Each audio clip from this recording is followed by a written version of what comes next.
তাই বন্ধু আবারও ফিরে এলাম। আজকে সকালে দেখো এখানে কিন্তু ডাল সেদ্ধ হয়ে গেছে, কড়াতে তেল দিয়ে দিয়েছি, ডাল ফোড়ন দেবো। এবং আজকে একটা রেসিপি তোমাদের তোমাদের সাথে এর আগেও শেয়ার করেছি রেসিপিটা, কিন্তু আজকে আবার একটু অন্যরকমভাবে করব। তো চলো, তার জন্য আমি কিছুটা পেঁয়াজ আর লঙ্কা ভেজে তুলে রাখবো। এই দেখো এতগুলো শুকনো লঙ্কা নিয়ে নিয়েছি, তো এগুলোকে ভেজে তুলে নেব।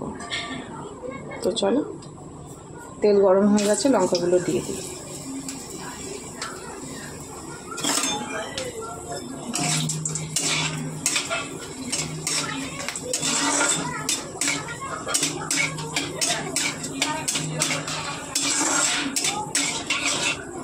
লঙ্কাগুলো ভালো করে ভাজা হয়ে গেলে তুলে নেব। আমরা কুচিয়ে রাখা পেঁয়াজটা দিয়ে দেবো।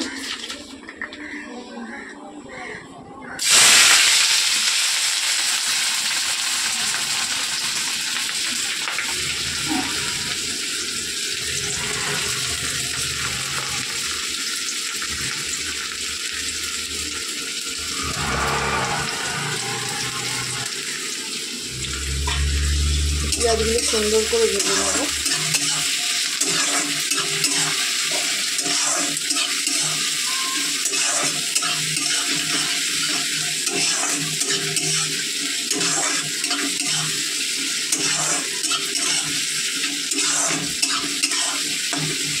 চলো পেঁয়াজটা ভাজা হোক।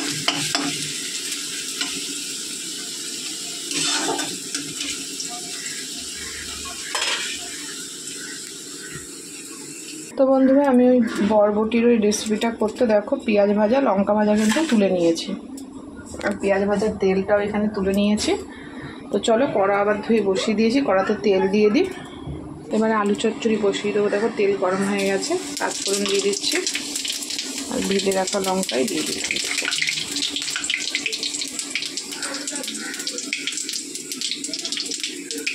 তো ধুয়ে রাখা আলুটা দিয়ে দেবো। রান্না করতে গেলে তেল ঠিক চাই না, সারা মুখ। তোমাদের ডাল হয়ে গেছে, ডালটা নামিয়ে ফেলছি।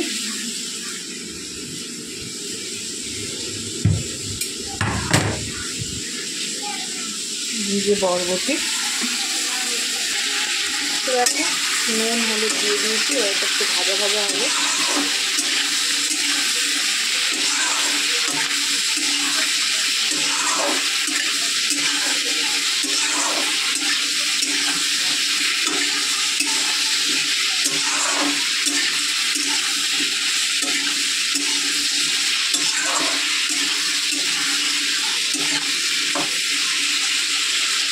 তো চলো এটা ভাজা ভাজা হোক, আর আমি এখানে বরবটিটা ধুয়ে বসিয়ে দিই।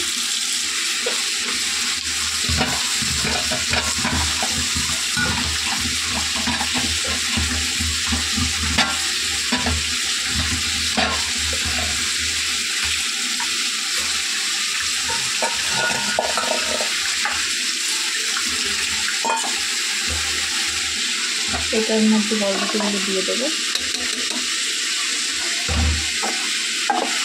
দিয়ে এটার মধ্যে ভাপ বসিয়ে দেবো।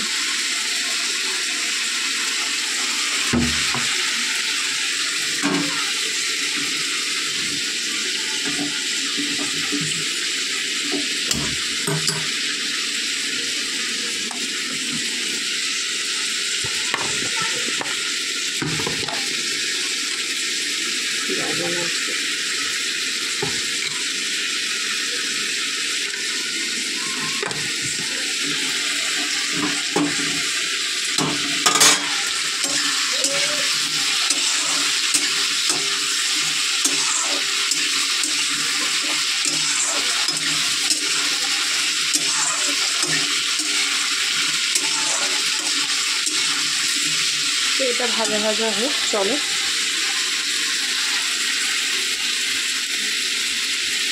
তো চলো এই লঙ্কাগুলো পেঁয়াজটাকে বেশ ভালো করে মাখিয়ে নেব।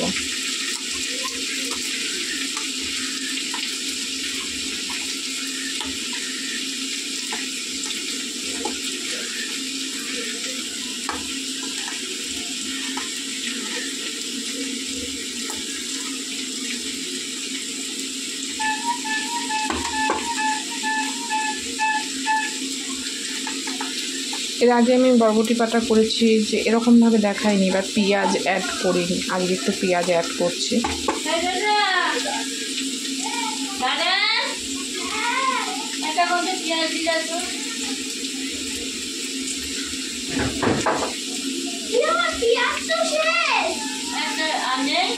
দে যা আছে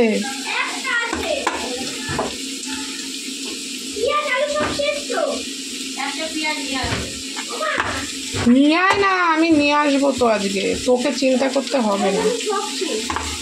তো দেখো এইভাবে ঠিক মেখে নেবে, দিয়ে ওই তো তরকারিটা হলে খেতে দেবো। তো দেখো এইভাবে এটাকে মেখে নেবো।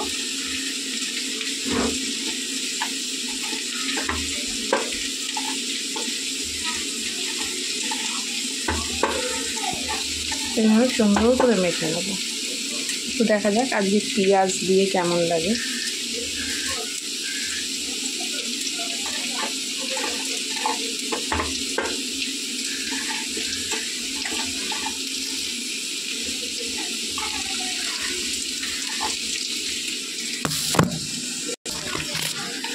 তো এই বাটিটাতে আমি তুলে রাখবো।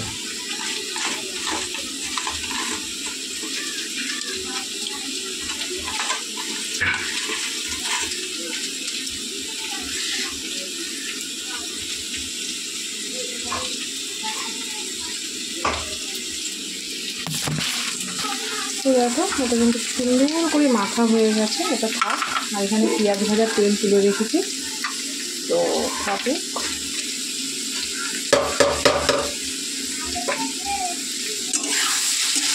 তো এখানে কিন্তু সুন্দর করে আলু ভাজা হয়ে গেছে।